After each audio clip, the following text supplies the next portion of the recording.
Bueno, hola a todos, ¿qué tal? Bienvenidos. Vamos a hablar hoy de La Niebla de 1980, de John Carpenter.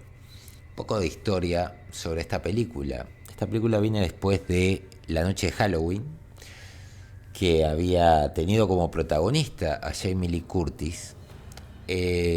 A pesar del haber tenido distintas reseñas que eran mixtas, más que nada, sobre Halloween, había logrado hacer, digamos, una película de culto y muy rentable con La Noche de Halloween, aunque, digamos, no había tenido el impacto que Carpenter esperaba. Fue así que Carpenter decide unirse a Debra Hill, quien es también productora de esta película, y crear esta película, La Niebla, que va a tener una remake en el 2005, que tuvo a el actor de la serie de Superman de la CW, Wellington, pero que no tuvo buena aceptación. Para decirles algo curioso de esa película del 2005, es la versión original que quería filmar Carpenter, porque La Niebla del 80 fue retocada por la productora y se pidieron regrabaciones, ¿no? Prácticamente se agotó todo el presupuesto por estas regrabaciones, a pesar de que fue una película que, bueno, pudo cubrir los costos, ¿no? Medianamente recibida, rápidamente convertida en un film de culto. Al día de hoy, quien la haya visto puede reconocer al menos el potencial que tenía. La película en su momento se vendía como horror y suspenso. Hoy en día podríamos decir de que es más suspenso con algún toque de terror, pero básicamente es un gran misterio que hay que descubrir y que nunca se va a terminar realmente la pesadilla. Contó con las actuaciones de Adrienne Barbeau, Jamie Lee Curtis, Tom Atkins, Janet Leigh, que es la madre de Jamie Lee Curtis, quien actuó en La Semilla del Mal, actuó también en Psycho. Eh, es una gran actriz y que le gustaba mucho el trabajo de Carpenter, y Hal Holbrook, ¿no? Una curiosidad de esta película es que al principio el ayudante del cura es el propio Carpenter quien hace un cameo como un trabajador y le pide al párroco, digamos, de este lugar pesquero, Santa Bárbara, si no me equivoco, Antonio Bay, perdón, Antonio Bay, que le pague, ¿no? A lo que le dice el cura, puedes venir mañana 2 horas más tarde, no pasa nada, como diciéndole, no, no, no te voy a pagar nada. Esto va a tener algo que ver también un poco con esta trama. No mucho, pero en realidad el personaje que interpreta Carpenter es solamente un cameo y poco más. ¿De qué trata esta película? Esta película trata de una pequeña localidad de California llamada Antonio Bay. Ha tenido un oscuro pasado. Se habla de que los colonos atrajeron a un arrecife a un barco para impedir que se abriera allí un lazareto, y un leproso había comprado con oro los terrenos donde se habría construido este lazareto, ¿no? El leproso y sus compañeros de infortunio que, digamos, iban a bordo de este barco terminan todos ahogados.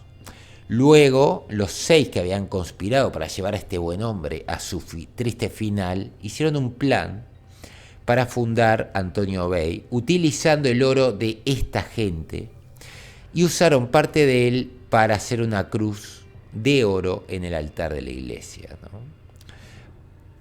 La película comienza básicamente con este párroco, ¿no? A las 12, creo que era a las 12:05 de ese día, hay una especie de sucesos paranormales en todo Antonio Bay.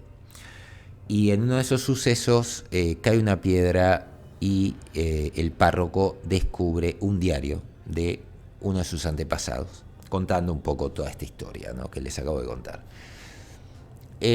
A través de la narradora, digamos, un poco de una radio en el faro, terminamos enterando de un montón de infortunios que van a ir pasando durante el día hasta la noche siguiente.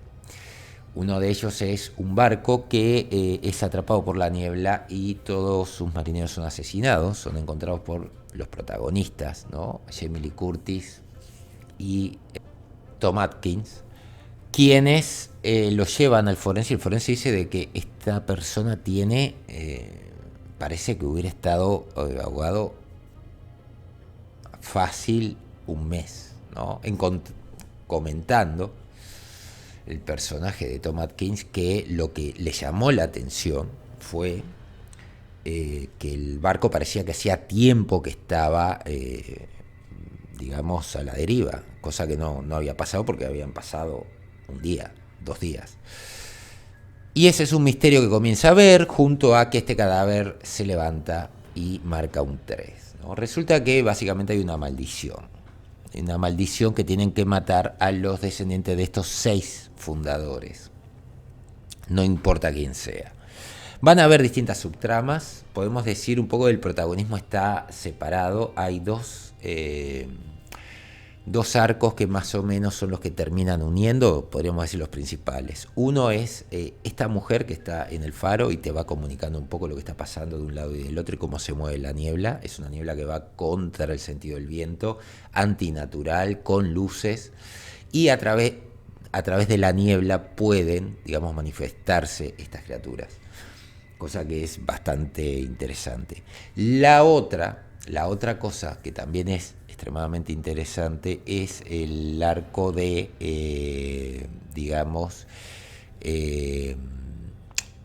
Tom Atkins y Jamie Lee Curtis. Digamos que uno te está contando hacia dónde va la niebla y a través de estos personajes te muestran qué es lo que está sucediendo en esos lugares. Entonces es una muy buena manera de contarte. Por un lado, tenés la niebla está yendo a tal lado y tenés a Tom Atkins con Jamie Lee Curtis yendo hacia allá y mostrándote qué es lo que está sucediendo. El principio es simple, los muertos solo pueden, digamos, actuar estando en la niebla. Si escapás de la niebla, ellos no pueden actuar. Esta niebla se va moviendo de acuerdo a, digamos, las personas que quieren matar. Al final va a haber una especie, digamos, de intento de reconciliación o de pagar estos pecados de los padres fundadores, los 6 padres fundadores. Y va a haber un final que calculo que en la época sería nuevo, pero hoy en día es más que nada un cliché. La película técnicamente es muy buena, digamos la parte de efectos visuales es espectacular, el presupuesto fue 1.100.000, iba a ser menos esta película, pero termina recaudando 21 millones. O sea, esta película realmente en su momento, desde el punto de vista económico, fue un éxito. Y plantó las bases para que, digamos, John Carpenter y Debra Hill pudieran seguir produciendo otras películas. Lo único triste es que John Carpenter no estuvo contento con el balance final de la película, él esperaba otra cosa, y que luego, cuando logra hacerlo, tratando de tirar un poco de la popularidad de Tom Wellington, ¿no? Y su coprotagonista, no logra el resultado que él pensaba que iba a lograr su visión original de la película, lo cual te hace pensar si los productores no estaban de acuerdo con estas regrabaciones. Pero bueno, me gustaría saber ustedes qué opinan de esto, si les gusta esta película, no les gusta, si vieron la del 2005 sobre todo, y qué les parece actualmente la película. Yo la vi para hacer esta review y realmente creo que los efectos prácticos se sostienen bastante bien. Como curiosidad, el que hace del capitán del barco, del fantasma del capitán del barco, es el encargado de los efectos visuales. Y los nombres de, digamos, los personajes son gente que ha trabajado con John Carpenter.